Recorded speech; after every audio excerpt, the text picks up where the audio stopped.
د نږدې 11 میلیونه افغانۍ په لګښت د یو ښوونځي د تدریسي ودانۍ بنسټ ډبره کېښودل شوه. لغمان والي محمد اصف ننګ د پوهنې د رئیس عبدالله حمیدي د یاد ریاست د یو شمېر مسؤلینو او د علي خیلو د سیمې د قومي مشرانو او دیني عالمانو په لاسونو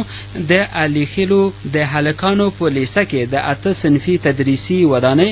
د بنسټ ډبره کېښودل شوه. دغه ودانۍ چې د ولایت مقام لپاره د منظور شوي غیر مشروطه بودیجې په مالي لګښت د 10 میاشتو په موده کې جوړیږي. ټول 8 تدریسي ټولګټې او نور ضروري ملحقات لري. په همدې مناسبت په جوړو شوو مراسمو کې د پوهنې رئیس عبدالله حمیدي او د سیمې مخورو په خپلو خبرو کې ویل چې دا مهال په یاده لیسه کې 2666 تنه زده کوونکي په او تدریسي خونو او د شنه اسمان لاندې په خیمو کې خپلې زده کړې کوي چې د تعمیر د نشتون له امله له ډېرو ستونزو سره مخ ول. ښاغلي حمیدي د ولایت مقام له ځانګړي توجه څخه د مننې ترڅنګ زیاته کړه چې د نوي تعمیر په جوړېدو سره به په دغه ښوونځي کې د تدریسي ټولګیو د نشتون ستونزه تر ډېره راکمه شي. لغمان والي محمد اصف ننګ بیا په خپلو خبرو کې د علم په ارزښت د تفصیلي خبرو ترڅنګ ولسونه شتمن او پانګوال دې ته وهڅول چې د معارف او نوي نسل د روښانه راتلونکي په خاطر د خپلو مرستو لمن پراخه کړي او په دې لاره کې له هېڅ راز همکاریو مخ ونه ګرځوي.